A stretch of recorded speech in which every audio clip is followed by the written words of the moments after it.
Hey, good afternoon. My name is Walt Thing, and I'm the director of the Space Technology and Exploration Directorate here at Langley, and I want to welcome everybody.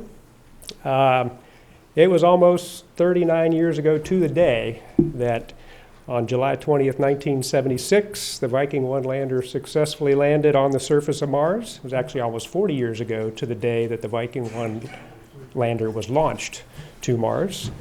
And with the arrival just a few weeks later of the Viking 2 in September of the same year, that basically set the stage for NASA's future in Mars exploration. So just a quick show of hands, how many people were actually alive in 1976? How many people remember the Viking landers? Very good. Well, I happen to know that there are a couple of the old Vikings. There are a couple of the Vikings, more than a couple of the Vikings here in the audience. So if you actually worked on Viking, could you just stand up?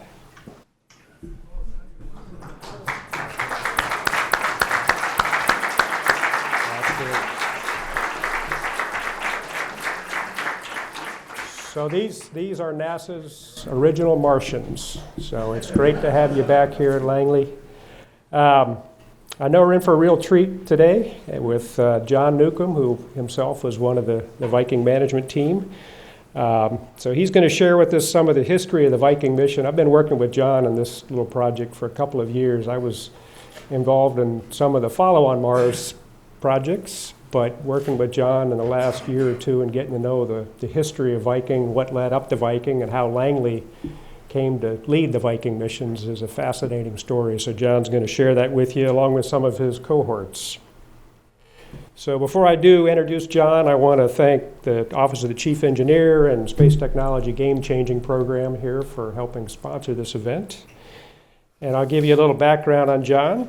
He started his career here at Langley as a co-op. He was actually a student at Virginia Tech, and as part of the co-op program, he worked on several of Langley's wind tunnels, a few of which we still have here. He worked in some of the laboratories and what was at the time Langley's rocket test site up at the Wallops Island. After graduating from Virginia Tech, he came here full-time to Langley as a young engineer. He quickly became involved in two of NASA's early space missions, the Lunar Orbiter Project and the Viking Project. John ultimately held several positions as part of the Viking management team and the Lunar Orbiter projects. These included positions of trajectory design manager for both missions. He also managed the development of the associated operational software and was the operations analysis manager for Viking, responsible for developing the mission operations protocol by which the entire flight team conducted the mission.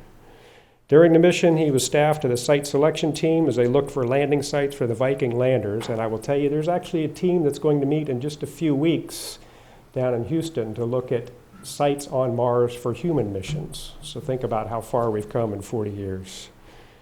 So John later went on to head up the physics and chemistry experiment space program, conducted experiments in the zero-G environment of NASA's Space Shuttle and ISS, International Space Station. After retiring in 1984, he continued to consult with NASA, and to this day, he teaches courses on project management and systems engineering. So with that, I'll welcome John Newcomb.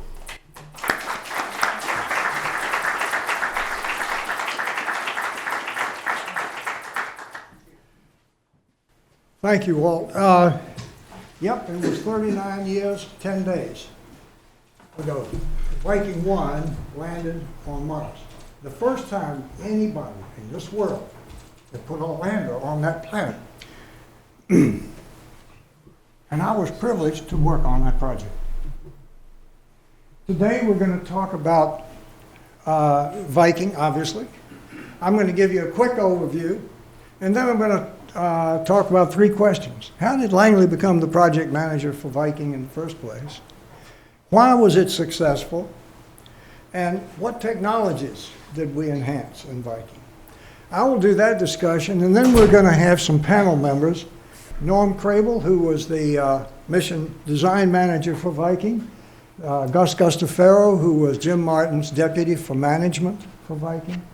And Paul Seamers, who was in charge of all the analysis for the entry, descent, and landing. And then our scientist, Joel Levine, who has studied the Viking results and many other science results on Mars is going to come up and talk about the Viking science results and how they have moved forward into today's world.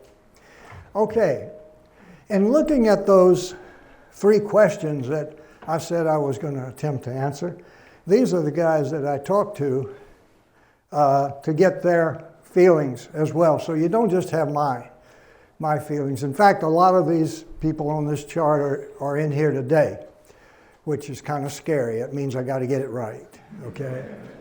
And if there's any intelligence in the remaining presentation, you better blame them. They're the ones that put it there, okay? Okay, why did we do Viking, okay?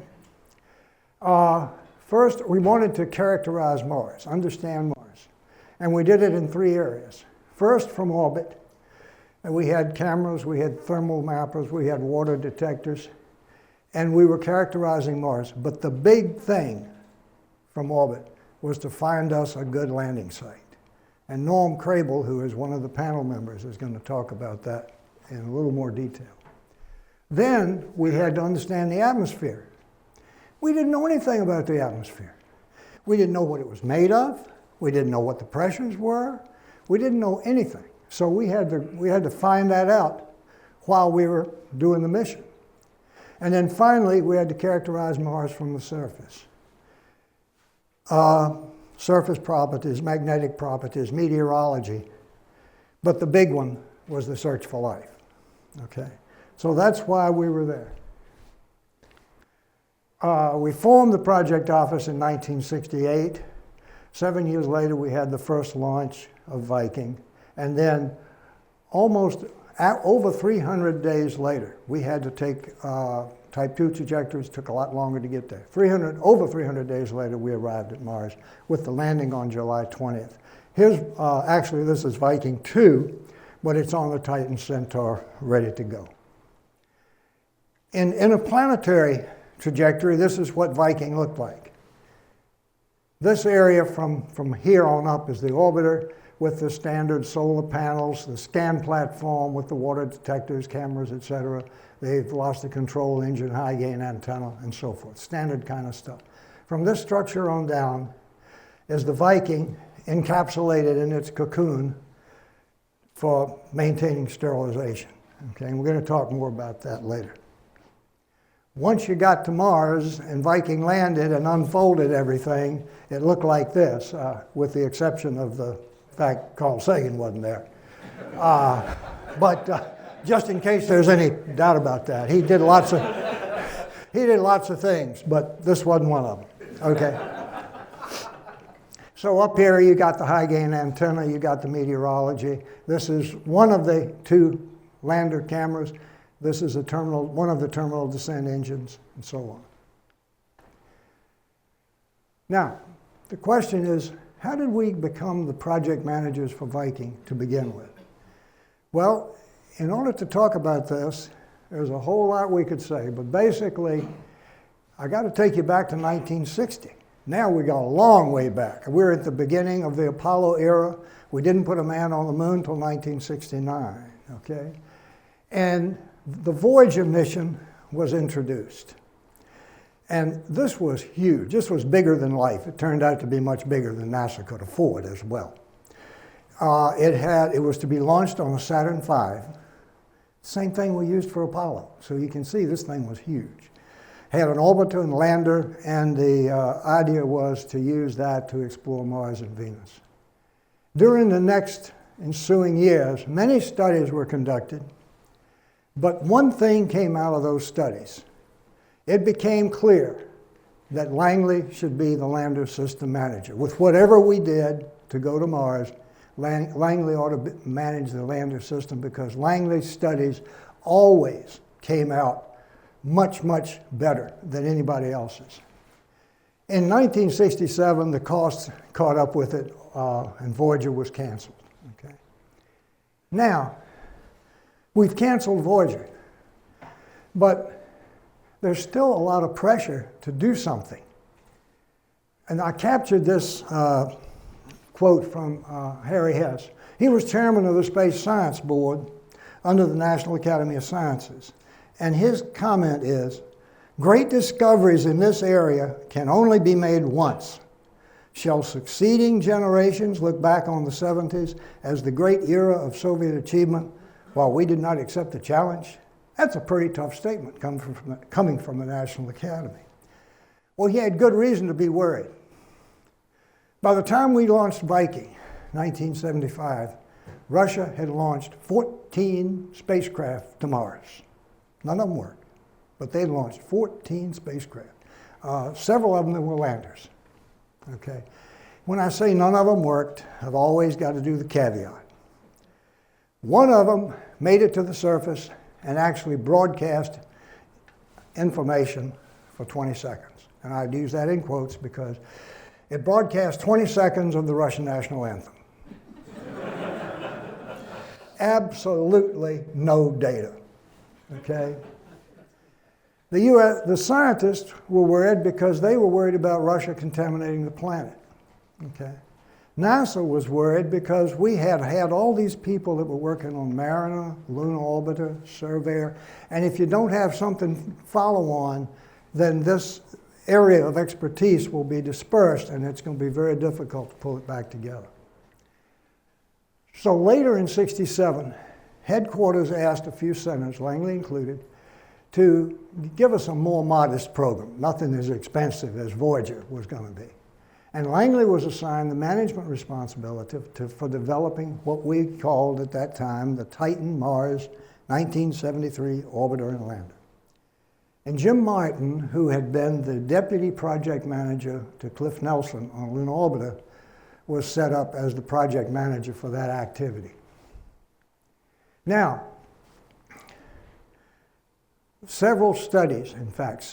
many studies were done. You all remember those, you Vikings. While we were doing this. And the arguments began. Who's going to manage what? We had three things, orbiter, lander, and project. It was very clear that JPL ought to manage the orbiter. We were going to use a Mariner derivative, their spacecraft. They had flown a few of them by that time. No, hands down. Langley ought to manage the lander. We'd proven that in the earlier studies. The big one was who manages the project. Langley had demonstrated it had an extremely strong management team on Lunar Orbiter and on other missions. We had certainly demonstrated we had a strong technical team. And the lander's king. The lander is where you're going to do your science. The whole purpose of this mission is to get to the surface of Mars and do in situ science on Mars. And the orbiter is a service vehicle. The orbiter is going to carry us there. It's going to find a place to land, and then it can go out and do its own business. That wasn't quite as cut and dry as that, but that's the idea. So the Viking Project Office was set up at Langley in December of 1968, and Langley was the project manager. Now that we've got Viking. Now that we've got Viking, why was it successful? And in order to answer that, I've got about four different things I want to look at. One was management, then the team. There were some major project decisions made that were extremely important in Viking's success. I keep doing that.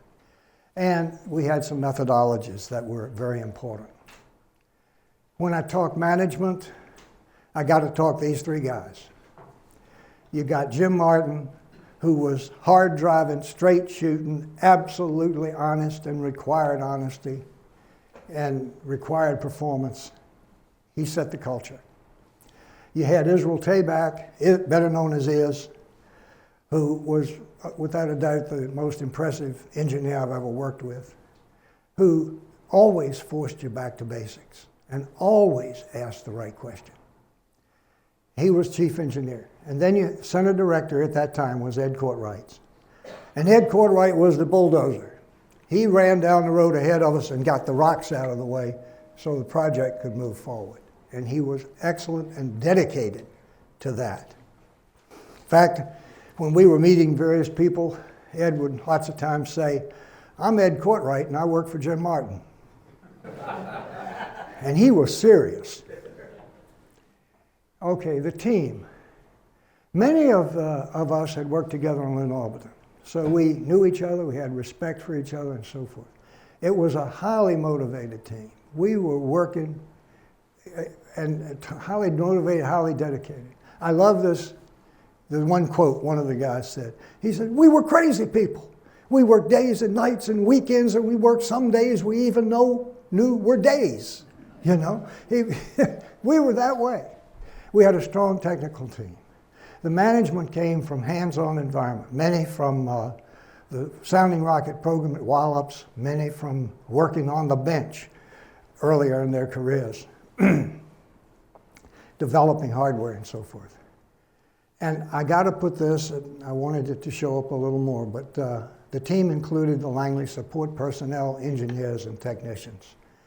Because we in the project office would find the problems, but then we would go out to Langley, into Langley, and say, "We need your help." And they always helped. They always came through. And they were extremely important part. They were absolutely a part of the team, even though they weren't in the office.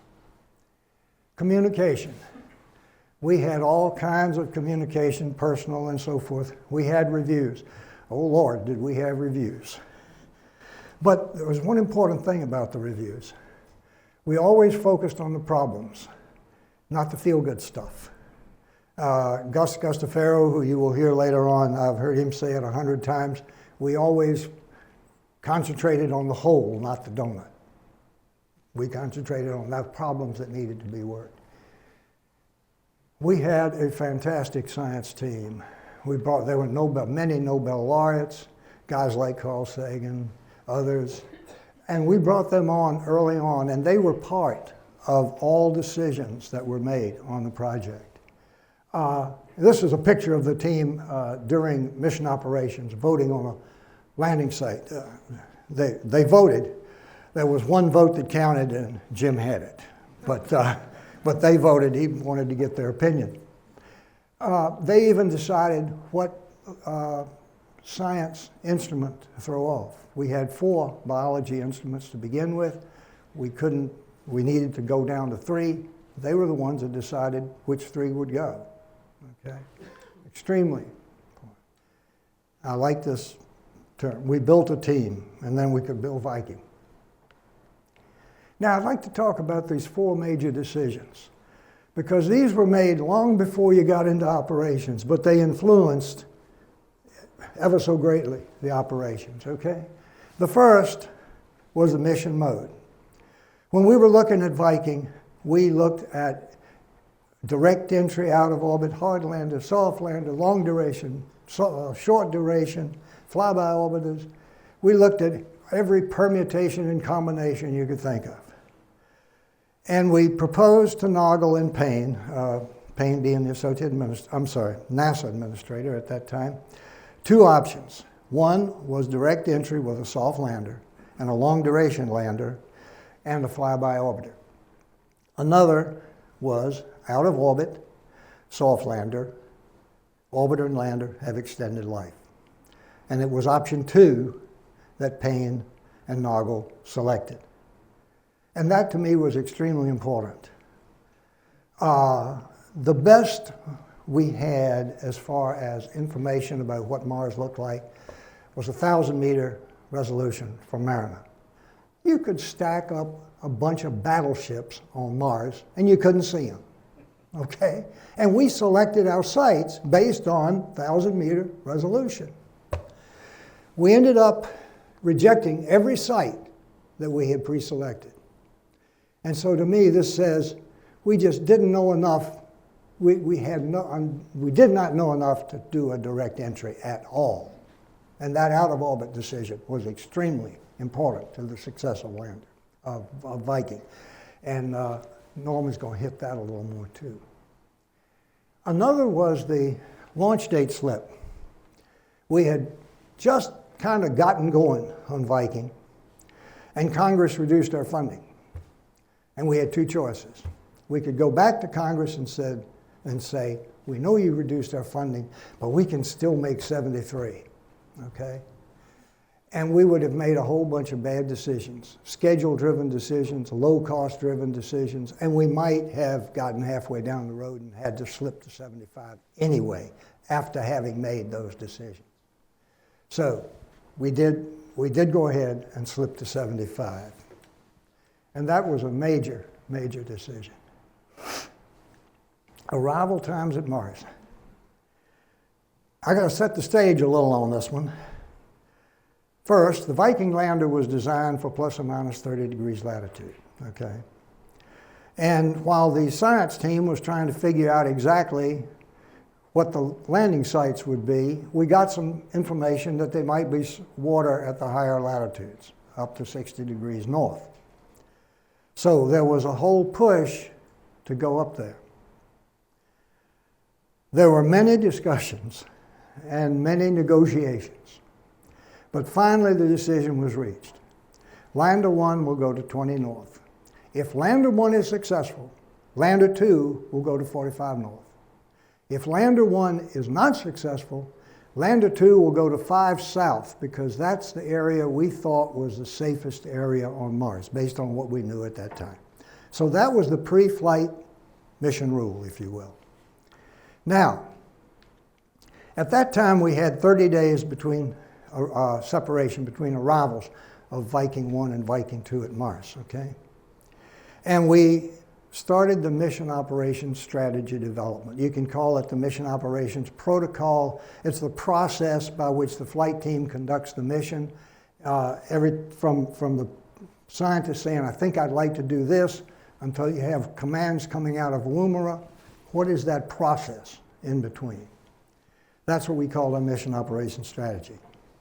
When we reviewed this with the with Viking Project Management Council, the decision came back, there's too much going on during these arrival times. It's way too much. We've got to spread these out. We've got to spread them out to 50 days. And that's what we did. Now, fast forward you to mission operations. We got to Mars, abandoned the prime site for Lander 1, abandoned the backup site, went into a mapping mode, and finally got Lander 1 on the surface 32 days after arrival. Then the surface sampler arm wouldn't work.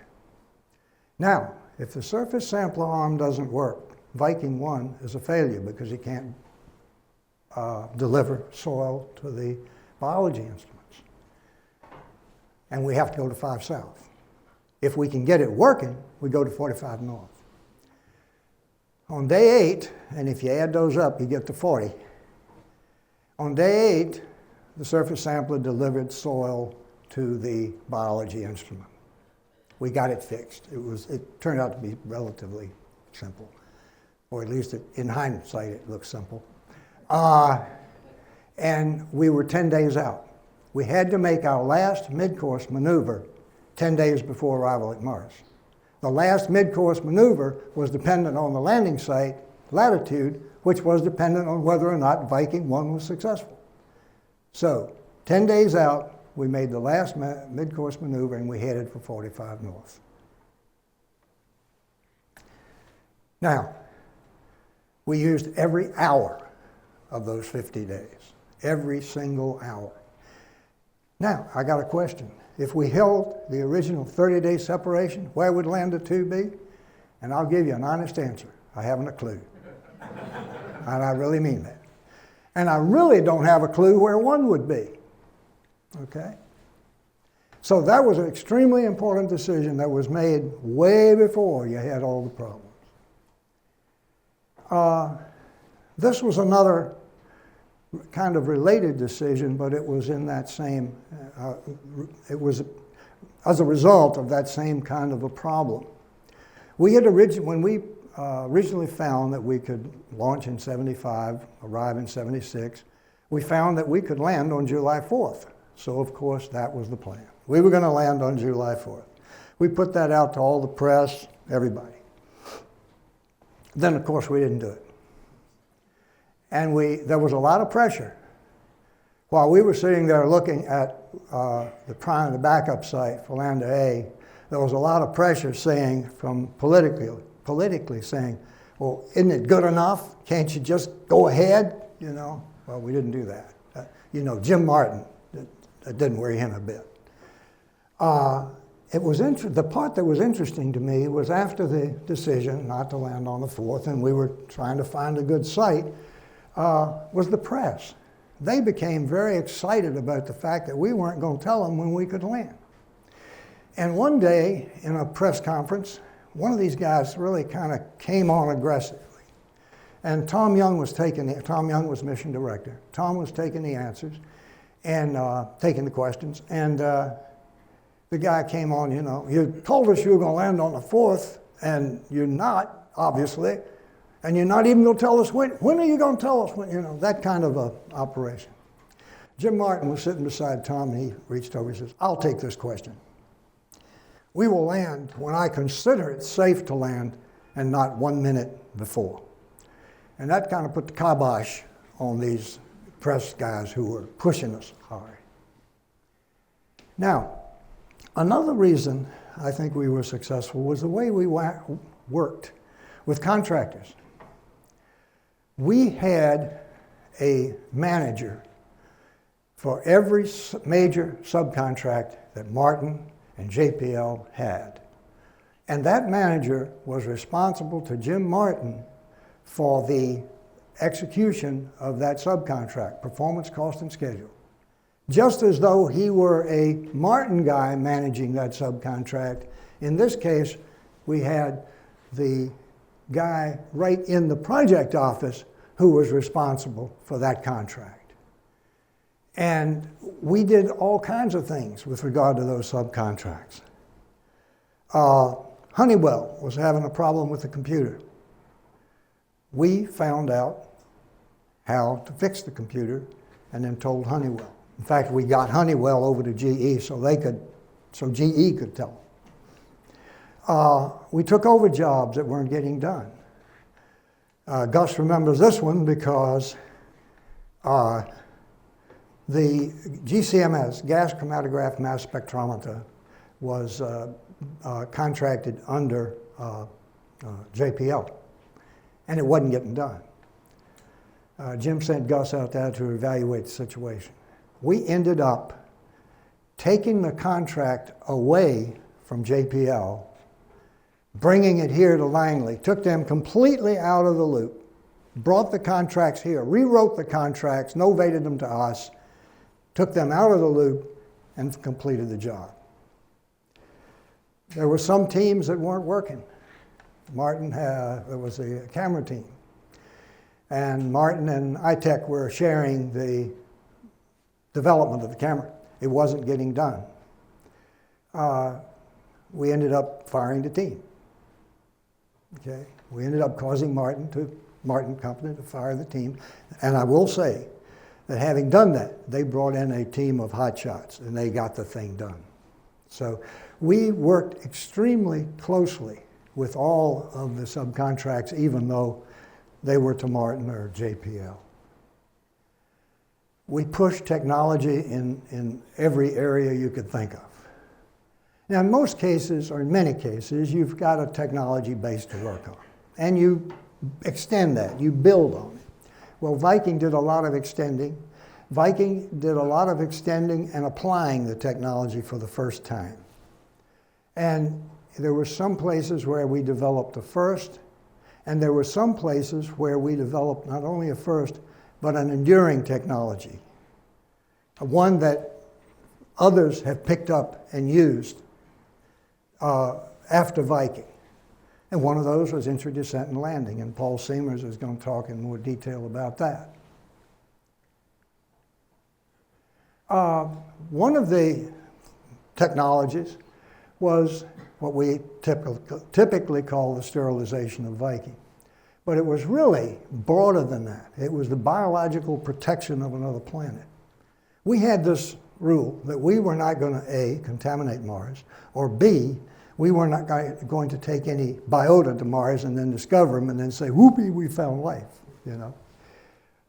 So this kind of a requirement filtered throughout the entire lander.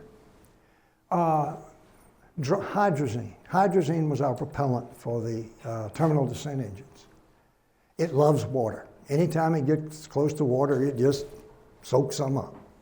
We could not spray water on the surface of Mars. We had to figure out not only how to dry the hydrazine, but then how to maintain it throughout all the processes that it was going to have to go through before it finally got into the tanks. Tape recorder. Normally, you can just use a normal old tape. Well, that contains hydrocarbons. Can't use that. Got to use a metal tape. So this requirement filtered throughout the land. And of course, sterilization. You had to make sure that there weren't any little microbes crawling around anywhere.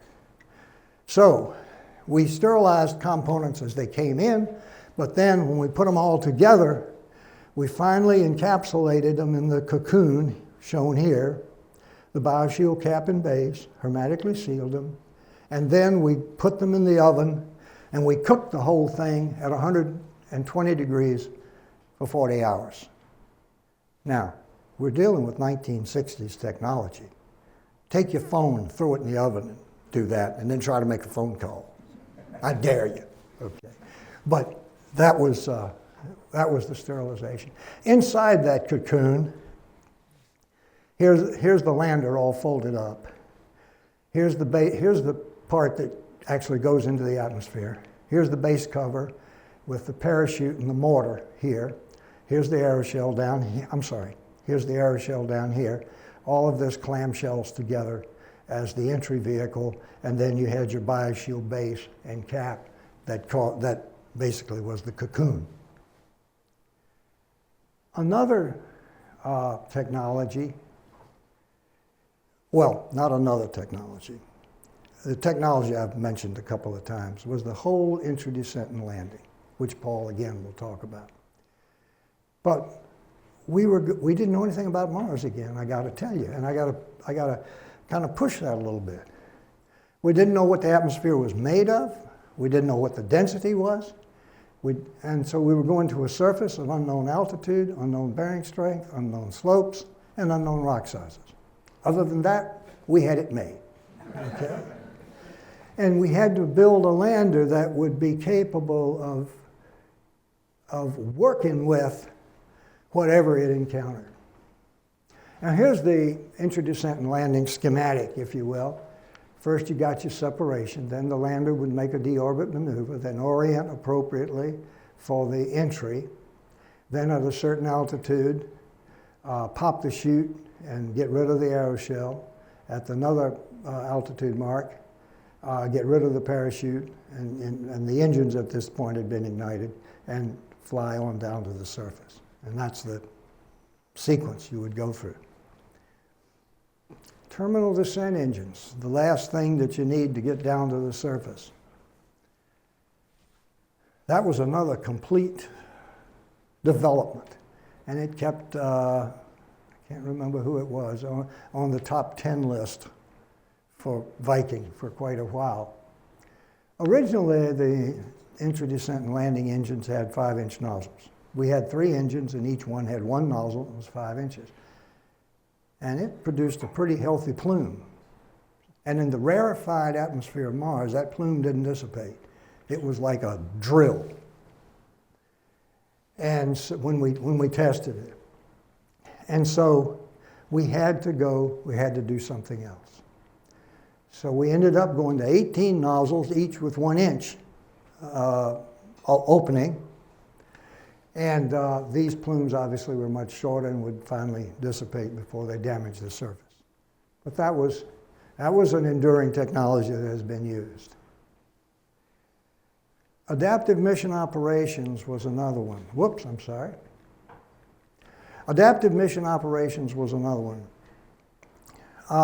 In many cases, up until Viking, the missions had been basically pre-programmed. Okay, you're going to make a flyby of Mars. Well, you pre-program the whole thing and set the spacecraft on its way, and it boom, boom, boom, it does its thing and so on. We had to have a very robust mission operation strategy that would allow for real-time mission design. And we used that extremely, I guess is the way to say it. We had, before we got Lander 1 on the surface, we'd made a dozen trim maneuvers in the orbit, because we got to go over here and look. No, that doesn't look good. We got to go over here and look. No, that doesn't look good either. So all these maneuvers had to be done. Observation sequences were changed continually to get the best photographs back, to get, number one, the photographs taken, and then the best photographs back that you could get. In the lander, of course, we responded to anomalies, but the interesting part about the lander was we operated it like you would operate in your laboratory. In your laboratory, you'll go in there and you'll conduct some kind of experiment, and you'll get some kind of answer, and then you say, well, gee whiz, I'd like to do this next. Well, we did that with the lander, only the lander was sitting. We did that in our laboratory, only our laboratory was sitting on Mars. It was a very adaptive process, not only on the orbiter, but in the lander. Here's the orbiter, or lander, wow. Here's the lander sitting on Mars, and we had some more technology. The biology instrument. The biology instrument really was 3 different experiments, and they would fill a normal-sized laboratory. Now, I've got to take those 3 instruments, I've got to package them in a 1-foot cube and put them in the lander. And not only that, by the way, they've got to withstand sterilization. And I've got to do the same kind of thing with the gas chromatograph mass spec. This was a real intense operation, miniaturizing and packaging that instrument. That's a schematic of the biology instrument going into its little case there. The lander camera. The camera, there were 2 of these on, they were on a staff, 2 each on a staff on the lander. They had a mirror that nodded up and down for elevation, and then you rotated the cylinder for azimuth, and this camera would then scan, move, scan, and so forth, and produce a picture. The servos on those 2 devices that would move that and move in azimuth and elevation had to be as smooth as silk, because you couldn't get a jump. You'd end up with a hole, or you'd end up with an overlap, or whatever. Those servos were unbelievably difficult, I would say. Also in the camera, and I just listed this because I can't remember it. You had all the high-resolution sensors. You had different focal distances, I think 4. 3 visual color detectors, 3 infrared, a whole command module, 10 preamps, 1,000 wire bonds, and you get them all in about a 2.5-inch cylinder. You had to, it was another, not only technology, but packaging issue. However, it was that picture, or that camera, that gave us the first picture ever taken from the surface of Mars. And this is it, okay? And the first question you're always going to ask me is, Newcomb, you had this beautiful landscape. You could have taken this picture of this landscape out here, and you took the picture of the footpad? What are you talking about? One good reason. We wanted to understand what the bearing strength of that surface was. We wanted to understand how the surface would respond to the footpads and how to the landing legs.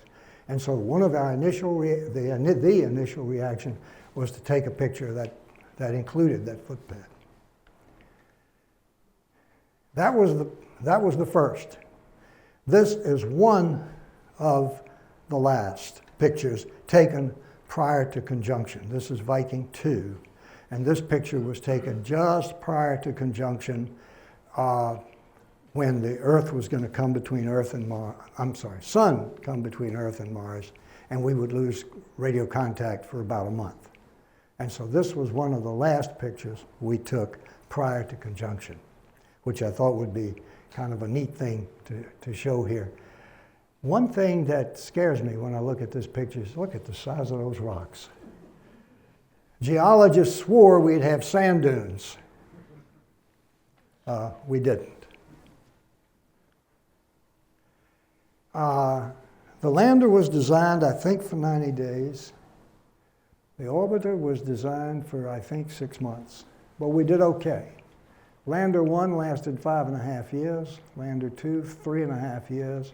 Orbiters, 4 years and 2 years. The technologies worked. And when you think about this whole thing, maybe the biggest of all the technology challenges was to take all of the many varied technologies, develop them, and then integrate them into a system that successfully landed on Mars. Thank you.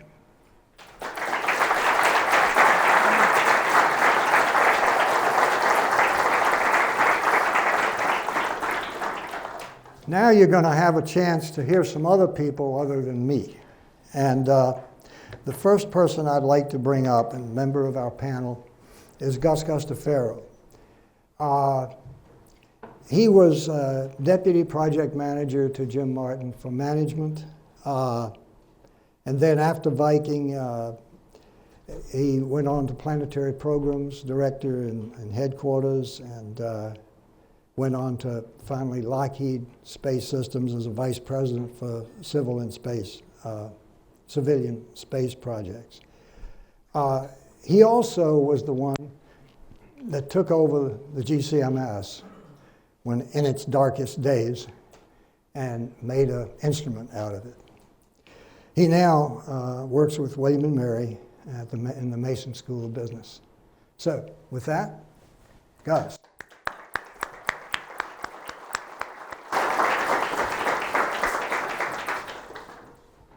Well, it's a pleasure to be here. The alternative is horrible.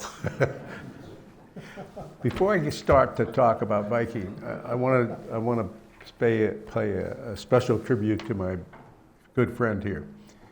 He's documented the Viking story as well as the lunar orbiter story in a book called A Bunch of Plumbers. And it'll be published in about 2 weeks, John? Yeah. And I encourage you to do it. I've had the privilege of reading it in its early days and recently, and it's about to be released. You might wonder about the title for somebody that wrote about space, called A Bunch of Plumbers. It's explained in the book, and it's very instrumental in the Langley story. And that is that Dr. Harold Urey, Nobel laureate out of the University of San Diego, at the time of the decision to let Viking be led by Langley Research Center, Harold Urey wrote it. He said, "It's a terrible decision. There's nothing but a bunch of plumbers working at Langley.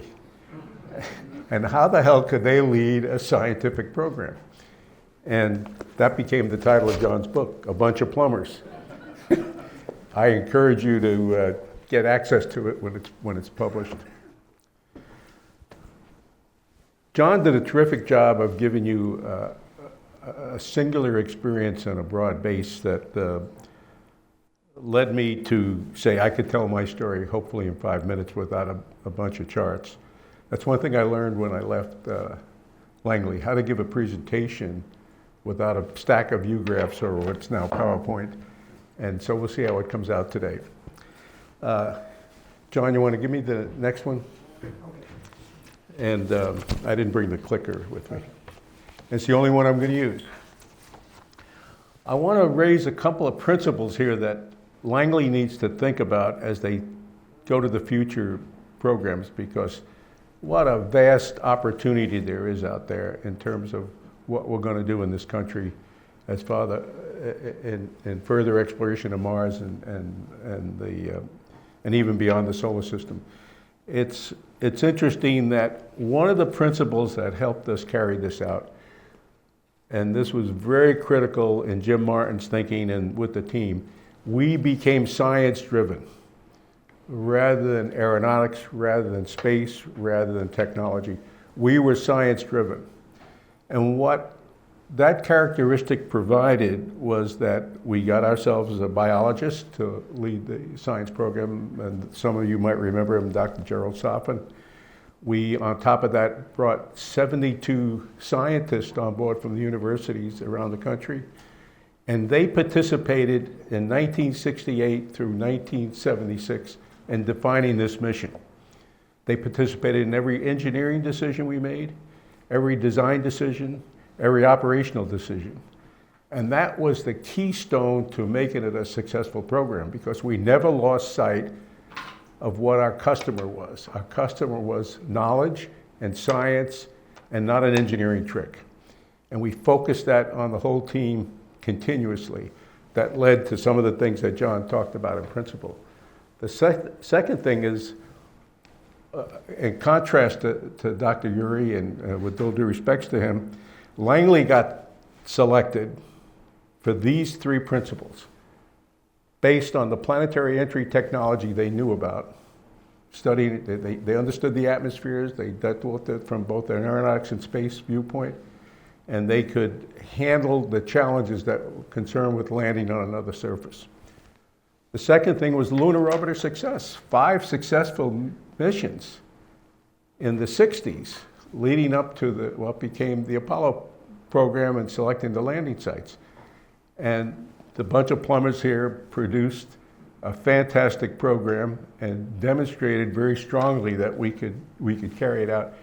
And the last thing was the science management approach, that we were not going to walk down the aisle without being married to the scientists of the United States and the world, really, because we had some from other countries. And that became really the crux of, John laid out a wonderful roadmap. I'm going to try to tell you a little bit about some of the things that were done to navigate this roadmap to a successful mission. And as I mentioned, the PIs, and we gave them that title, even though there were 72 of them, they were all called PIs or co-PIs, and they got to participate in every decision and brought from their universities their talent to every decision we made. There were over 400 meetings between 1968 and 1976, and a lot of airline tickets, because it was in the days before data management systems allowed us to do it on, from, what do you call it today, that allows you to stay home and work? Yeah, telecommute. We didn't telecommute. I got to tell you a funny story about airplanes. But we had, in the days, and Darrell Brenskin will remember this more than anybody from his days in Congress, NASA budgets in the time of Viking were set with 2 separate things. The salaries of government employees and the travel budget was in one set of budgets. The project budget was separate.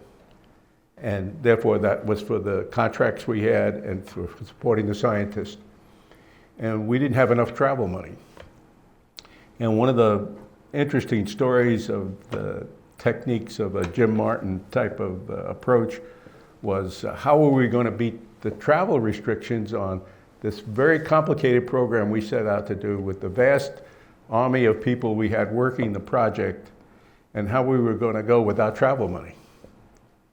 So we said, gee, we're allowed to have a contract, and if we could look at some of the things we're doing and take some of the project money and give Martin Marietta, who was our prime contractor, some funding out of that, and they could come in with their executive jet, which was stationed, by the way, in Maryland, and it would be easy to fly through Langley as they drove us to Denver to take care of our problems. And for 2 years, we operated that way, and we offset a lot of travel money to the rest of the center could go do their technology things. And it finally caught up to us in about the 4th year of the project, but we didn't start this until about the 2nd year of the project, and we had to admit that we needed our wrists exposed and slapped very strongly for misusing appropriated funds. But we got the job done. we never lost focus that we had to keep the scientists involved, and we did what we had to do. The second thing I wanted to mention with Walt's help, when I originally took this job with John, I had a 17-element PowerPoint presentation and a 5-minute allocation. And you can't put 17 charts in a 5-minute bag. So I'm going to send this presentation, which you're not going to hear, to Walt and anybody interested in it, that I'm going to comment on it within the 5-minute limit, and then Walt will help you get a copy of it. It's worthwhile looking at, not because I've done it, but there's an interesting set of experiences. And from there, let me move on. I always use the expression that we, and John used this in his book, we talked our way to Mars. We didn't have a spec. And so we did things by significantly talking to the scientific community. For example, my personal experience with the GCMS, I had to take it over from JPL, and that was a tough decision to make. I was the project manager, leaving my management job for Jim to run that project. The first thing I did was go to MIT and walk into GCMS. It's a laboratory that fills this room, and that's what they used every day to do molecular analysis. And we were putting this thing in a cubic foot that weighed 40 pounds. That's all we were allocated for it. All of a sudden, you start feeling the challenges, and that type of technique of seeking out the best knowledge and then working with MIT and Dr. Klaus Beeman and taking the problems that were existing at JPL when we took over the project, we quickly got set up, and I moved to California for that time period and took over the everyday management of getting the GCMS built. Because if you don't get it there, you don't have the instrument. And you just had to, but that was only an example of the type of technique. When we ran into problems with the computer, Iz Tabak and Phil Cudahy, who's here with us today, took over that project from whatever else they were doing to make sure that we got it settled so we had a computer to go, because the jump we took in plated wire memory was going to give us the inability not to communicate. And it was important that we make that very strong step. There's a whole bunch of other things that were important to the team, and that was Jim Martin had a technique of project leadership that you had to organize to win. And how do you organize to win? And this is part of the paper I put together. You had a team with people that have experience. So even though we might look that we were competitors to JPL, and we had what is now the Glenn Research Center doing the launch vehicle, Jim Martin worked very strongly on forming a NASA team that was going to do Viking, led by Langley Research Center. And they became people that participated every day. This thing that John mentioned about assigning accountability rather than responsibility allowed people to look at what I call the triangle of cost, schedule, performance with risk / through it, that says that every decision has to be focused on the mission and has to be thought about in terms of trade-offs. And therefore, when schedule becomes your driver, and we talked about what happened to the 73, 75 launch, we soon found out that we'd have to give up so much technical performance and so much cost that we couldn't get. So when 2 of the variables got frozen, we changed the schedule. And we went 2 years later, and we did that at the risk of losing the program, but we were honest, we were direct, and it helped solve to get a good mission that could be done. And rather than what becomes fashionable today, say anything to keep the program, and then you have to live with the pains of that decision. We decided to do that. Another thing I remember most about Viking was effective communications. Jim believed in a strong ethical shop that we told the truth all the time, that we concentrated on our problems, and we put the resources on to get the problems solved. And then when that was done, we rewarded people when that happened. We didn't concentrate our time for somebody having a problem and they're firing them. We concentrated on helping them resolve their problems, giving them the right skills and people to get the thing resolved. Probably the other thing I should have mentioned up front is that we had a concentration on not process, but people make things happen. And when you design a winning team and you talk about people that are going to carry out their accountability for the project, you better get the best people you can get. And if you don't have them, and we have many examples on Viking in what I call the invisible badge, where when we didn't have enough people from a control viewpoint to control the resources on the project, we went to General Electric in Valley Forge and gave them a support engineering contract because they had been doing things for the Navy. And we brought a team of people here that some of them still work at Langley. We hired a support contractor to help us carry out tasks that we couldn't fit into the normal makeup of the people that we had, and we carried that other. The last thing I want to talk about is the golden rule. Now, the golden rule isn't what you think it is. It says that he who has the gold rules. And what does that mean? That means that you build a situation where you get a significant amount of reserves in schedule and cost to have sufficient gold to adjust the program. Therefore, you make the decision and not somebody else. And when you're in that kind of a category, you could do a lot with that. And then the strongest lessons learned is always remember who your customer is. And the customer was not the President of the United States. The customer was the scientist of the United States. And if you never take your eye off that ball, you'll have a very, very successful mission. I'm going to turn it over to Norm Crabill now, or is John, you going to introduce him?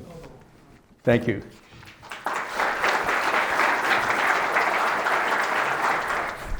Norm was mission design manager for both Lunar Orbiter and Viking. And then he was executive secretary on the landing site staff during the tumultuous time when we were trying to find landing sites for Viking A and B. And not just executive secretary, all that was an extremely important job. He was a significant part of that landing site selection activity. And then after Viking, he worked to bring weather into the cockpit of the airplanes. In other words, the pilot now has capability to see exactly what the meteorologist sitting back in his office sees. And then lightning protection aircraft, where he was able to fly into storms and get hit as much as 70 times in one storm. So while he was testing that operation. So, and now he's still working on all kinds of advanced aeronautics problems. So with that, let me turn it over to Norm. Thank you, John.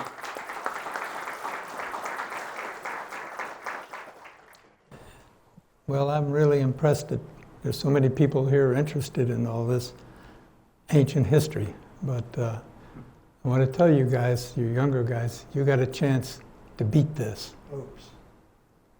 So hang on, John. I'm sorry, I jumped the gun. I want to just spend 2 minutes of my time on expanding on the theme that Viking was a very bold and ambitious mission, because it accomplished in one mission what would probably have taken 8 or 10 years if we had done it what I call the safe way. The safe way would, okay, send some orbiters to Mars to get what knowledge you can from orbit, what's the surface like in detail, then send some direct entry atmospheric probes, and then you can design and build the lander and the orbiter and test them, knowing what you got to encounter. And then you would fly mission 1, and whoops, I learned something I didn't expect, so we'll make changes and fly mission 2. That's what I call the safe way. We didn't do it that way. We used the best available data and some engineering guesses to design and build and test our equipment. And because of the mission design, and the improvement in technology, we had fantastic resolution in our orbiter imagery. And we used that and the data from Arecibo radar in Puerto Rico to get surface details. And we had an ops team that could handle what ifs. You've heard something about that. Because if you go there and you don't know exactly what you're going to encounter, you got to react to what you do and do the right thing. Now, one of the things that Iz Tabak told me, God, well, man, he's the best engineer I ever met. When it came time to start the Viking lander design, it's going to be land on the surface. Well, what's the surface like? And at that time, the best available data, this was early, and very early in the project, the best available data came from a Mariner 4 flyby of Mars with the available imagery technology. And it's turned out that the strip of Mars that it scanned as it zoomed by, hey, that looks like the moon. Well, we know all about the moons, and it's pretty smooth. All those black splotches you see are volcanic outflows, and they're smooth. So we designed the lander, and if you remember that picture that John showed, the distance between the bottom of the lander and the surface was about that much, because it's smooth. So, okay, let's have the first, John. Mariner 71 went into orbit with improved technology, imagery technology, and they found this site. They imaged Mars, and we found the site by looking at it that's pretty smooth. Now, one of the reasons the scientists picked this site for us was there was a canyon here.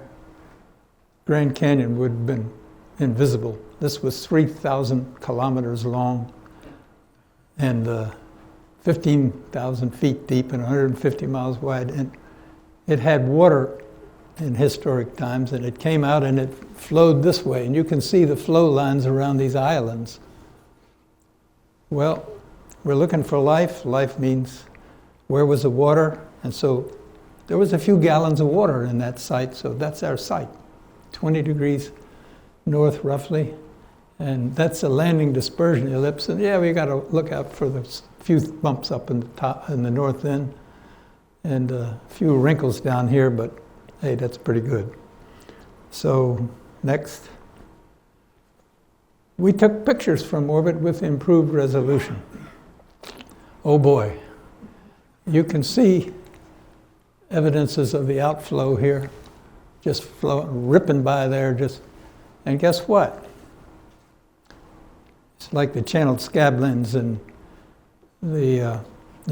Washington State on the Columbia River. A lot of rocks and boulders. Oh. What's our ground clearance? About that much.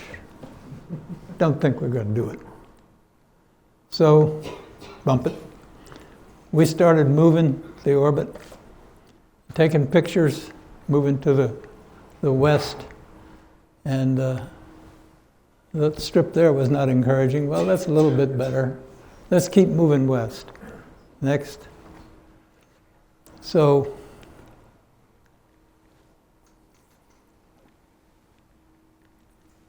we kept moving. By the way, this is about 1,500 kilometers away from our original site, and you know how many days. And looking at the imagery, And these wiggly lines are the radar returns from the Arecibo radar in Puerto Rico. We're very lucky because the planetary geometry was such that it could get coverage. It had a problem. The dish is fixed in the ground, but we got data, and part of my job was to feed that data into the landing site selection committee. And so we were looking, it shows the reflectivity goes from 5% over here to 8% at gamma site there. But it was smoother to the east, more craters as you go this way. So Jim says, okay, we're going to land here. And that's what we did. So we didn't, we got a big surprise when we got there. We had to do something in real time, and we were able to do it and land successfully. And next picture, John. We thought we were getting away from the rocks. So, but it worked. And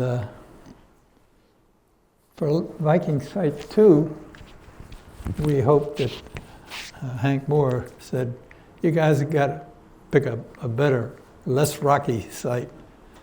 Now this was going to be at about 40, 45 degrees north, further north, closer to the water at the poles. And we scanned that latitude, I don't know how many weeks, John, but we finally, at one point, we were looking at 4 different mission profiles, and that's a lot of work for a flight team that was supposed to do one at a time. So Jim said, stop. We're going to go for this site, do the mission profile for that. Cut down the risk of making a mistake, and the sequencing could be fatal. So we landed with one final look at the site, which says, okay, let's go. So next one. Oh, I forgot. No, I forgot. This is the Pathfinder in 1997. It landed at our original site, the one that we rejected. And they bounced down on a balloon, their soft lander, and it worked. And fortunately, it didn't puncture the balloon, but the Golenbeck at JPL said, you made the right decision not to land Viking there. So then we went on, okay, now John, this is a Viking Lander 2, and the geologist said there would be 25 feet of sand over the rocks. And when I asked him the question, where the hell is it sand? I said, didn't you know it's at 70 degrees north? Now you tell me? Well, I just wanted to hit just a few things because between John and Gus have given you the overall picture. But there were some things in there that just were big surprises, and you had to be able to react to the reality of what you got, and we did. Had my 5 minutes.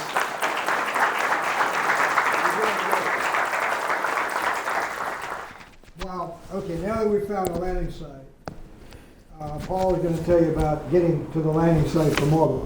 And Paul was responsible for all of the analysis and testing of the inter-descent and landing system in order to get us safely to the surface.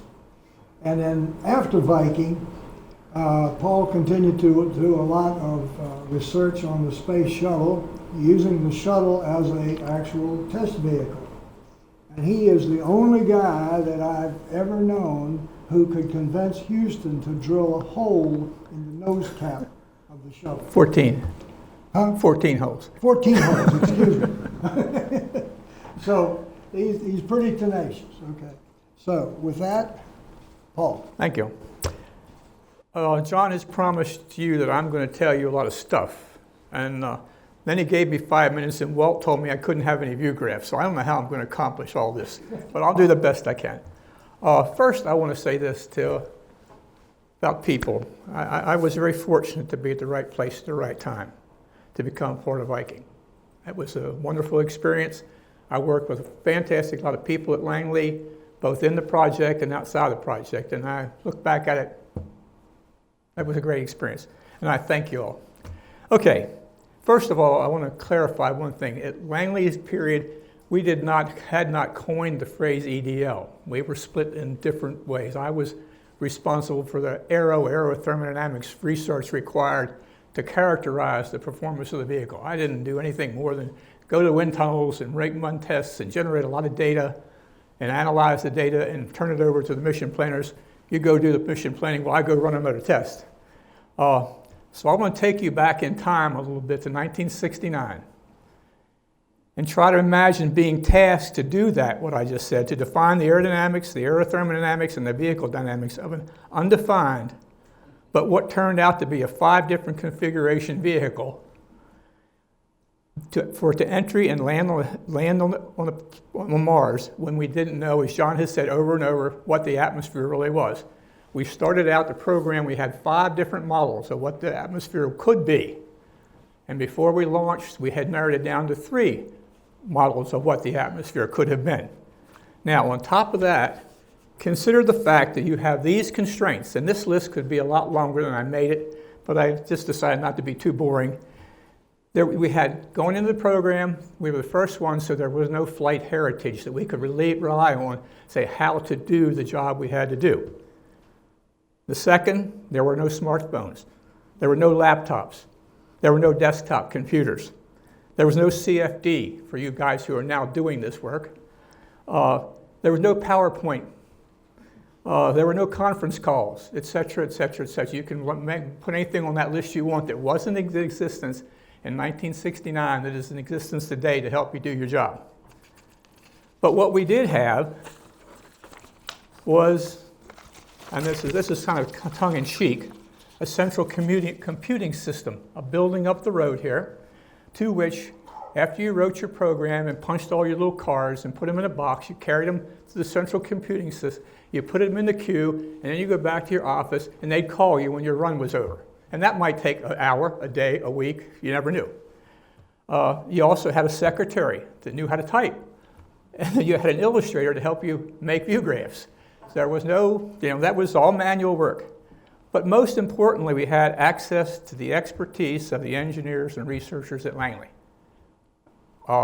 We had a priority access to all the facilities. That's what Courtwright did for us.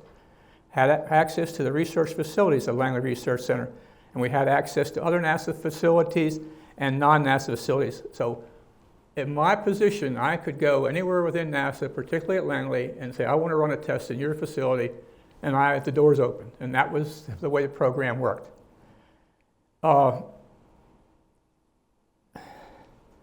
And we had access to, when John brought up the Voyager program, there was at least 10 years of studies that were done technically on the Voyager for the Voyager program. We had access to all that data, and that data included definition of potential entry vehicles, the aerothermal, and the candidates that we had at the time were 120-degree blunt cone, 60-degree half angle, or 140-degree cone, a tension shell, and there were other configurations that we considered early in the program that might be candidates for the entry system.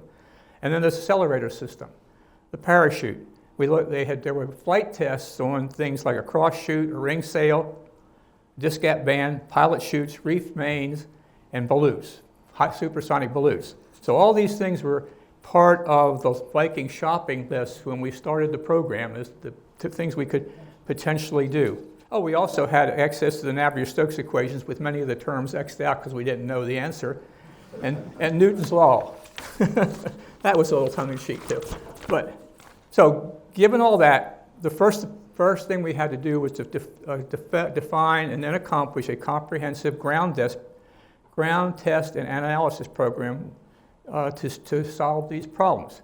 There was a great emphasis on the ground testing because of the status of analytics that existed in 1969. before this task was over, put it up, was completed. It included results from 23 test facilities at 8 locations. This is what I spent my life doing. These are the facilities I tested with Viking, tested in across the country, AEDC. We'll talk about some of these a little bit more later. Cornell, Aerolab, Colorado State University, KSC, AEDC, and all these facilities at Langley, and I'm not sure how many of them are still left, but they were invaluable to solving the problems we had to solve back then. This program proceeded without any glitches. It was a very smoothly run program, just kept us very busy, a lot of data, until this happened. And what you see here is a 10% scale model of the disc gap band parachute that we were planning to fly the lander with, and it's full of holes. This happened at AEDC, one of the first trips I took down there, and that was the worst day of my life, to have to call Langley and tell them that the parachute failed in the wind tunnel. I could talk on this for hours, but I don't have an hour. So this problem, as was mentioned earlier about the top 10 list, it sat on the top of the top 10 list for a long time, and the solution became a small project in its own. But it was solved by just taking this parachute and moving it back in the wake, where after the wake turbulence from the forebody as it entered recovered, and we recovered the drag, and it eliminated the turbulence that had existed there. So after we solved this problem, we had all the data, basically the data we needed to produce the aerodynamics data book, the aerophysics data book, vehicle dynamics data book. This all took place in a period of 3.5 years. So it was a busy time. And we also supported the configuration, the BLDT configuration as it evolved. And let's see, what else? Okay, where are we going here? And as a result of all these tests and analysis of the data, the shopping list was whittled down to where the baseline configuration was defined to be the 140-degree, 70-degree half-angle cone, 3.5 meters in diameter. It initially started out as a ballistic entry vehicle, but over time, the vehicle got a little heavier and heavier, so we offset the CG, and it became the lifting body. We had a single-stage to motor deployed DGB, and the parachute was located at the trailing distance of 8.54 bodies behind the entry vehicle, and the propulsion system John showed you very well. And the technologies that I guess John would like me to speak about is the parachute. The data books that we generated are still being used by, and have been used by, every program that has gone to Mars and entered the Martian atmosphere. It's kind of, it's the foundation, it's the heritage that we didn't have when we started Viking. And what I didn't speak about was the heat shield material was SLA 561 with a V after it because it was developed specifically for Viking and has been the TPS for every one of the entry vehicles except the latest MSL, which decided they didn't like it anymore, but we could go into that one and talk about it a long time too. But SLA 561V has been the basis for every entry vehicle. The disc gap band parachute has been the basis, and the 140-degree cone configuration has been the basis for all the Martian entry vehicles we've known. So I guess I'm going to say something a little bit, and but my one regret is that after Viking, Langley decided not to do any more flight projects like Viking because it was diluting the ability to do basic research. And I think personally that the research results that came out of the support for Viking accomplished an awful lot and didn't get the credit it deserved here at Langley. So, thank you.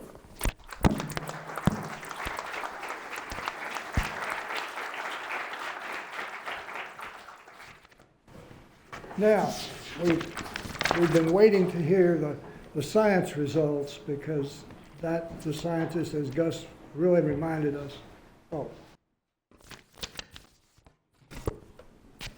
we've been waiting to hear the science results, because as Gus reminded us, the science was the reason for going. And we've got the perfect guy to do that with Joel Levine. Joel spent 41 years here at Langley as a senior scientist. He was the Mars Scout Program Scientist for the Mars Exploration Program at NASA headquarters.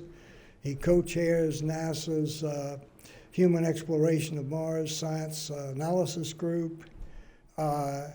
He studied the Viking results and is going to talk about the new picture of Mars from Viking. He currently is a professor at William & Mary. So, here's Joel. Thank you, John.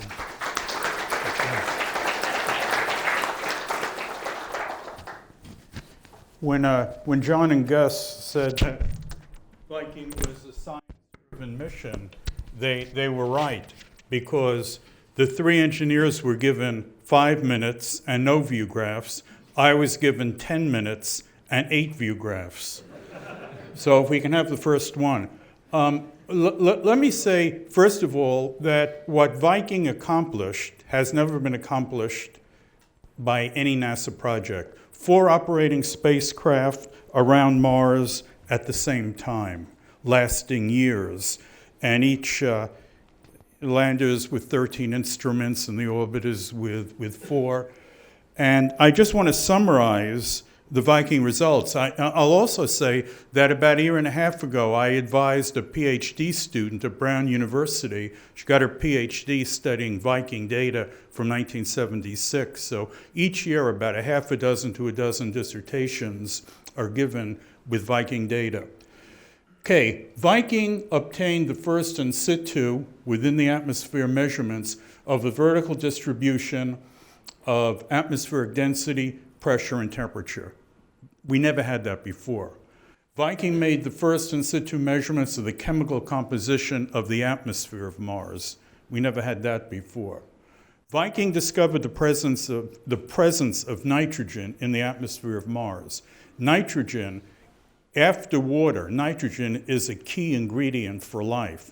And Viking showed that the atmosphere of Mars has nitrogen, which we didn't know before. It's not detectable spectroscopically. The Viking nitrogen measurements were very interesting because the mass spectrometer, the entry mass spectrometer, had the capability. It was such a good instrument. It could measure isotopic ratio of atoms. And it measured the isotopic ratio of nitrogen 14 to 15. Because 15, nitrogen is 15, is 1 atomic mass or 1 Dalton higher than 14. For the first time, we could study, by looking at the isotopic data, we could study the history of the atmosphere of Mars. And the Viking data showed us that Mars probably lost at least 99.99% of its atmosphere over geological time. One of the most interesting, and if Mars lost 99.99%, we understand the features that Noam Crabill showed of flowing water on Mars, because Mars's atmosphere is too thin to support water on the surface, but if the atmosphere were considerably thicker in the past, it would explain what we're seeing. And we now believe that at one point Mars was covered with lakes, rivers, and in fact, the northern hemisphere, or the bulk of the northern hemisphere, was an early ocean that was probably 3 miles deep. That was reported about 3 months ago. One of the most interesting measurements that Viking made with the GCMS was no organics detected on the surface. We did not detect organic material on the surface of Mars, which was not very good if you're looking for life. We now believe that the reason there are no organics on the surface is that the surface of Mars is very highly oxidizing, very unique surface in the solar system, and the surface, highly oxidized surface, because hydrogen peroxide and ozone impact the surface, making the surface very highly chemically reactive. And that explains why there are no organics. So the discovery of the highly chemically reactive nature of the surface was a major discovery. Next. Now, what Viking measured, not only carbon dioxide, nitrogen, and argon, but it measured the isotopes of each of these things, and also neon, krypton, and xenon. And what's interesting, on the y-axis, the Mars atmosphere, as Viking observed in 1976 on the entry mass spectrometer. On the x-axis are the chemical analysis of air bubbles in Mars meteorites. There are about 24 meteorites we found on Earth, mostly in the Antarctic and Arctic. And when you analyze those bubbles, and it's plotted on the same curve as Viking, that's how we know they came from Mars. This is a major discovery and a major advancement in our understanding of the isotopic ratio of gases. Next. Viking showed that the surface pressure of Mars varies during the year by 30%. In other words, the atmosphere at any given location varies from 30% over the year, and that's because carbon dioxide condenses at the pole that's having winter. And that's a very unusual event. You know, the atmosphere of Earth varies by a few millibars from day to day, but on Mars it's over 30% variation. We're looking at the top chart is actually Lander 1, even though it says Lander 2, and you can see the variability of pressure at the two Viking landing sites. Fantastic variation in density due to condensation of atmospheric carbon dioxide, which is 95% of the atmosphere. Next. Now, what we didn't discuss in any detail is one of the reasons we want to go to Mars, one of the reasons we go to the rest of the solar system is to answer the question, is Earth the only object in the solar system with life? And in the history of space exploration, Viking is the only mission that attempted to answer that question. Now we ask the question, could life have existed on Mars? We talk about global habitability, but we don't talk about life detection anymore. Viking is the only mission ever launched anywhere in the solar system to have a life detection experiment. There were, by the time Viking was launched, there were 3 life detection experiments: pyrolytic release, labeled release, and gas exchange. And basically, the idea of these 3 experiments is to bring in some material from outside Mars, some Mars soil, and to incubate it with nutrient and see if we could detect metabolic activity. And the results are very interesting. Next. Okay, this is from the final results of the Viking biology experiments. This is from the September 30th, 1977 issue of Journal of Geophysical Research, which was 1,500 pages of Viking results. 1,500 pages of Viking scientific results. The pyrolytic release experiment, the results were a biological interpretation of the results is unlikely. Let me skip down to the gas exchange third. Gas exchange experiment. All the gas exchanges observed can most easily be explained or demonstrated by plausible chemical reactions that require no biological processes. But let's look at the labeled release, number 2. As of this writing, and it was just published in a peer-reviewed journal, September 30th, 1977, the labeled release results are entirely consistent with a possible biological interpretation. In other words, prior to the launch of Viking, the biologists got together and said, well, what would constitute a positive result, meaning that Viking detected life?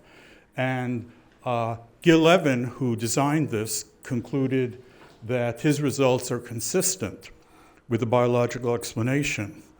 Next. Jerry Soffen, project scientist who himself was a biologist, concluded the biology experiments of Viking were by far the most complex of all investigations. There was no unambiguous discovery of life by the Viking landers, and all three of the results appear to indicate the absence of biology in the samples tested. Appear to indicate. Nevertheless, the experiment gave significant results revealing the chemical nature of the Martian surface, and at least one result that could still be consistent with biological interpretation. It's a labeled release. One experiment indicates that the Martian soil has an agent capable of rapidly decomposing organic chemicals used in the medium, or that life is present. Okay, that was 1977. Next. The principal investigator of labeled release continued working for years and years, and is in fact still working. He's now on the faculty at Arizona State, Gil Levin, and he published a major article in 1977, and what he did is he analyzed all of the data over again and in labeled release, and is now even more certain that life was discovered by Viking in 1976. About 2 years ago, an independent group at University of California, San Francisco, microbiologists, took all the Viking labeled release data, analyzed them, and concluded that the data is most consistent with a biological rather than a chemical explanation. Next. And when that paper came out in a peer-reviewed journal, came out in 2012, at a press release, this is from National Geographic, which is the first one I found. Life on Mars found by NASA's Viking mission, ? New analysis suggests robots discovered microbes in 1976. So in addition to the 55,000 pictures of the surface of Mars taken from orbit, in addition to the 5,500 pictures of the Mars surface, in addition to the first measurements of the atmosphere, composition, pressure, density, in addition to the discovery that the surface of Mars is unlike any other surface in the solar system, it just may be that in 1976, the people sitting in this room actually discovered the presence of life on the surface of Mars. Thank you.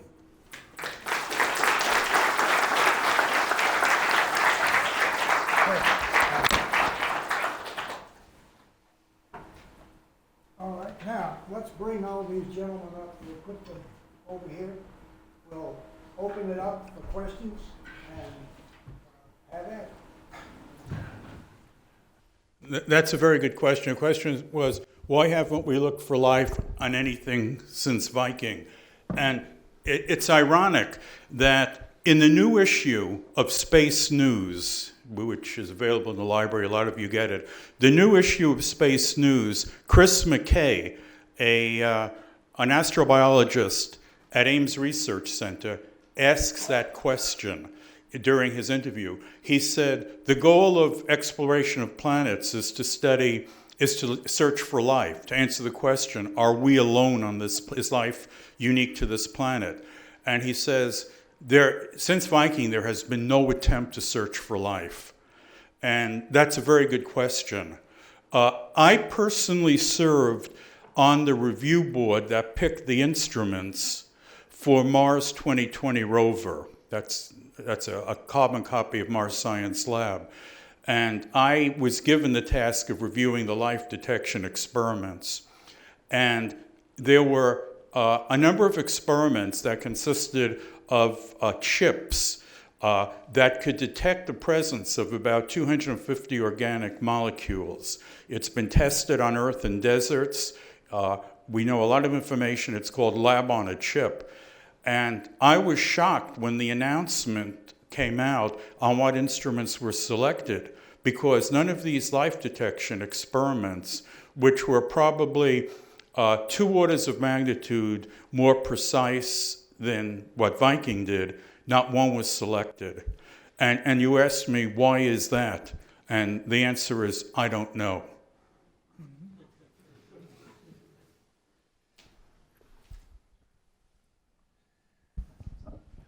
John, I got a question for Joel.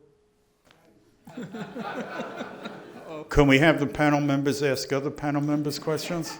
I think we're going to do that. Would you put up the Joel's slide that showed the pressure measurements? Can you do that? I think so. On Lander 1, there was a blip, a step function. Meteor impact or what? You remember seeing that in there? No, I don't remember seeing that, but these were in general averaged over some time period. Well, you can see it there. Okay. Yeah, the third one. Down here. There's a step function there just before 335. On the top curve. Oh, okay. Well, these are no, I'm 2 different years. They're 2 different years. There's a step function in time. Yeah. Yeah. No, I see. Maybe it's Explanation? no. Maybe it not. No explanation. It's maybe Pop your ears. Yeah, that's true. Maybe it was calibration problem. Okay.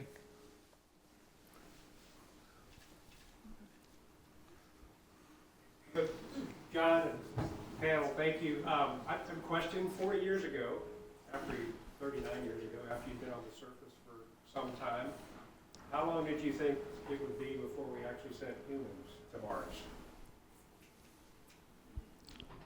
Well, I'll take a shot at it. I would say that I thought we would be doing it yesterday. No, no. It just is pathetic for what's happened because the Mars exploration program continues with repeatable work rather than interesting steps, and I think it's because we don't have the courage to send humans with what we know about the environment and the problems connected with survival. And the public wouldn't take us sending people on a one-way ticket at this time. And that's just my personal feeling. If somebody else feels differently. I'd like to make a comment. You want to read what happened? Not really. It's a book written called The Martian, about a guy that got left on Mars. He got back all right. Did you want to say anything?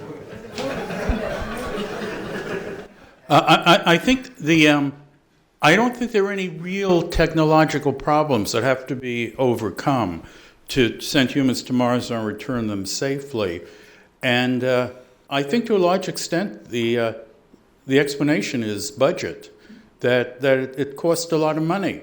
And Congress is not willing to increase the budget of NASA even a few % to achieve this important goal. I mean, Congress can't agree on anything, so why would we expect them to agree to send humans to Mars? I think given an increase in budget, we could do it by 2025. And I think it's a budgetary problem, not a science or technology problem. Let me have it. Good. You have a question about that? How big of a heat shield do you think it would take to land a human on Mars? That's your problem. I haven't studied that. Mark? Mark? Well, the Viking was 3.5 meters. I can't extrapolate for you. I've been doing something else for a long time. Neil Cheatwood, what's your answer? How big? Was Neil back there? Yeah, Neil's back. 20 meters. Say that again? 15 to 20 meters, and it'd be an Okay, that's your answer. Let me have it. Here you go. Hey, I got one for you, Walt. If you want to send people to Mars, you want to get there faster and come back faster. And a guy named Diaz is working on ion propulsions that claims 39 days. I had an intern do a study for me a couple of summers ago. If you accelerate at 1G halfway and flip and decelerate at 1G, you can get there in 10 days. The challenge with that is you gotta slow down when you get back, so you don't burn up when you hit the atmosphere, right? No. You Accelerate decelerate. the whole way back. No, you accelerate and then flip it and decelerate. So you got 1G all the time.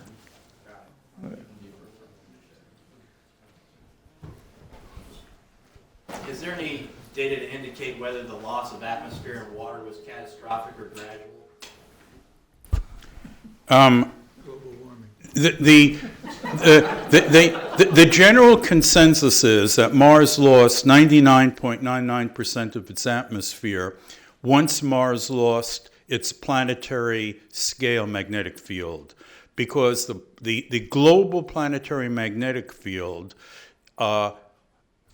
protects Mars from direct impact of solar wind, high energy particulate radiation, protons and helium ions that come off the sun. And without a magnetic field, there's a sandblasting effect.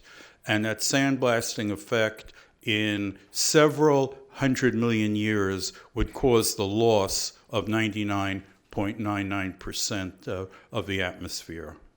So that's, when that happened, we don't know, but that's the best idea as to why Mars doesn't have an atmosphere.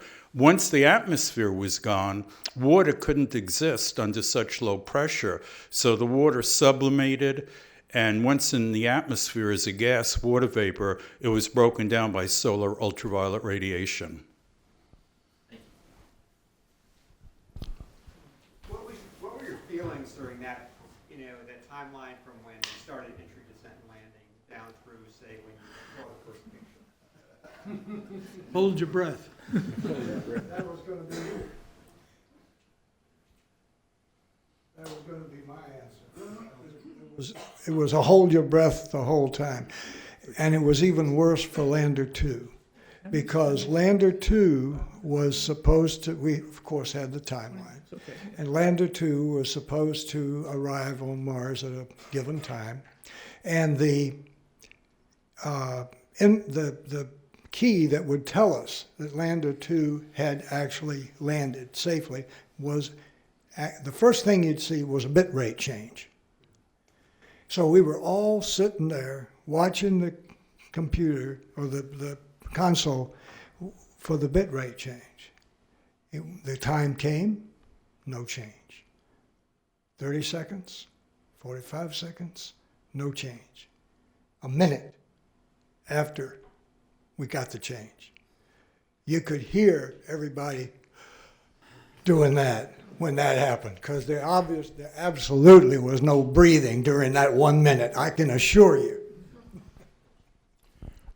I'd like to have one more shot at the human exploration of Mars, and that I do believe some positive things have taken place along with some of the negative things that I mentioned and others have mentioned, and that is the current experiment being done by the twins, the two astronauts, one on Earth and one on in the space station, to determine what a 1 year separation.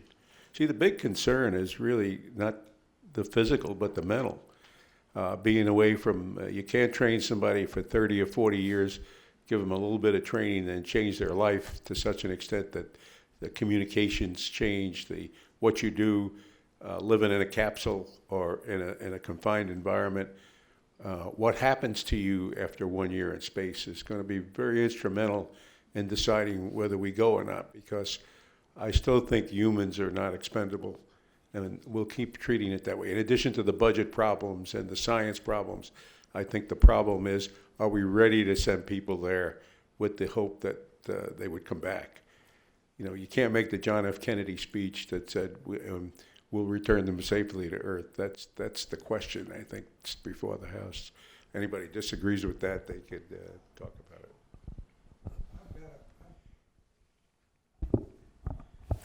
Hang on. Oh, I've got one, and that is, have we licked the radiation shielding problem to take these people to Mars and back?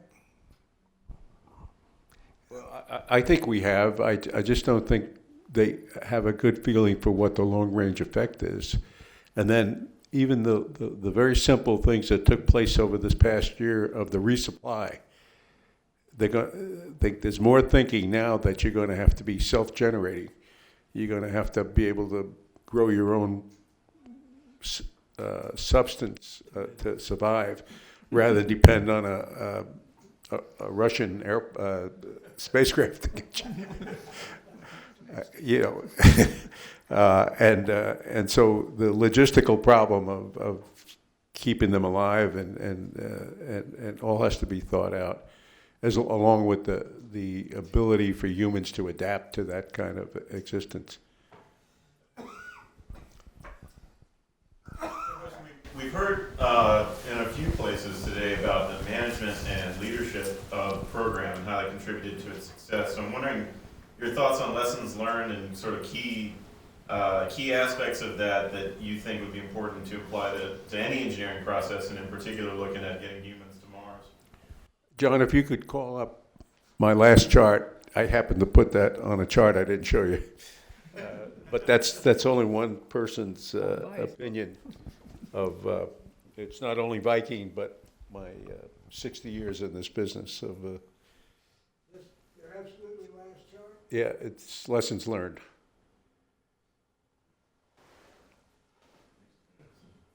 Go to one before that. This is a 2-page job. Okay, this is as a pseudo leader, what I would pass on to future leaders is to consider this as you run any endeavor that brings resources and technology together. And we lost it. So, Went back to the beginning and I couldn't find the word. Okay, we're going to use this one. okay. On an airplane trip, maybe 10 or 15 years ago, I sat down and said I would write 10 things about my lessons learned experience. And I said, you know what, I better make 9. 10 is kind of a religious implication. So I limited it to 9. Never lose your capacity for enthusiasm. If you don't like what you're doing, if science isn't important to you, if engineering isn't, and you're just doing a project because you got to take home some bread, don't do it. That's the first thing. Never lose your capacity for indignation. There are days that you come that you really got to stand up and say, you know what, I don't like what's going on and we're going to do something about it. And you got to be strong enough to do it. I'll tell you just one story of that in my career. I was deputy at Ames Research Center, and we had Carl Sagan under contract to do some research on the post-Viking data, and it coming from not Langley but Ames, and to support graduate students and that type of thing. And he wasn't delivering because he was busy doing the Cosmos series. And I had to have the courage to get on the phone and tell him we didn't like it, we were going to close down his contract. And before you know it, the data start coming in and we start getting it all done. So you have to have the strength to not get intimidated by position. You just got to do that thing.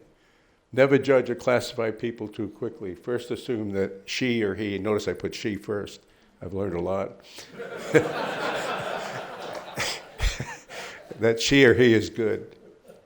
Always think the best of everybody, and that you have the responsibility to put the square peg in the square hole. They didn't come with a deficiency because you created it, and you need to fix it. Never be impressed with wealth or thrown by poverty. Both of those have evils in them, and to make sure that you don't treat somebody differently because they could support you, and you don't take advantage of people who are in need. And that's a lesson in life that you need to carry out. If you can't be generous when it's hard to be, you will not be when it's easy. And just go to bed at night thinking about that. And the greatest builder of confidence is the ability to do something, almost anything well. Another Ames story. I like to tell Ames stories because everything at Langley is perfect.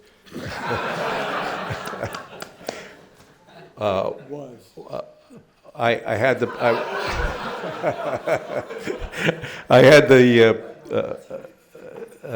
opportunity to be acting director for almost 3 months, and during that time period, the 40 by 80 by 120 wind tunnel blew up, and it's my fault, and you've got to be able to accept that, and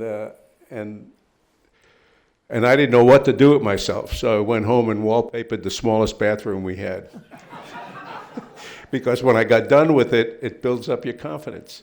Do almost anything that you can get your hands on to feel good about it. Doesn't solve the wind tunnel blowing up, but it puts you back in motion of gaining the confidence to be a leader again.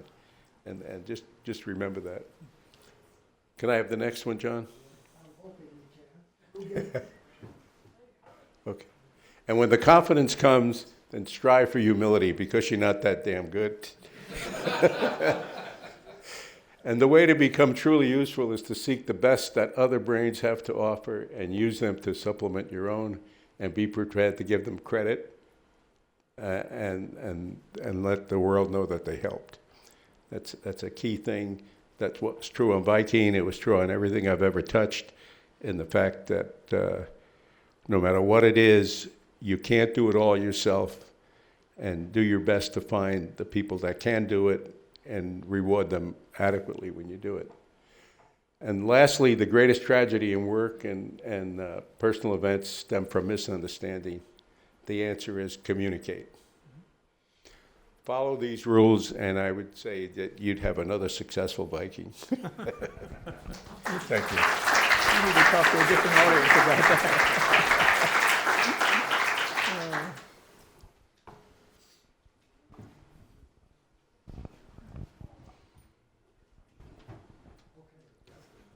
You know I had a chart for that question. We're about to close now, so I want to thank you and Joel and Gus and Paul and Norm and all the other Vikings that are here today.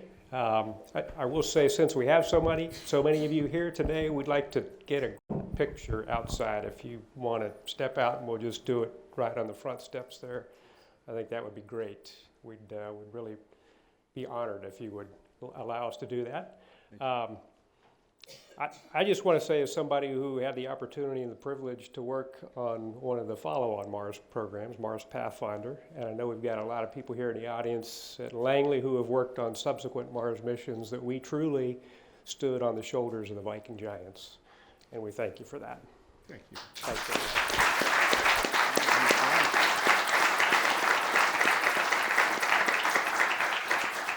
I just want to put in one pitch here for Rachel Tillman, and her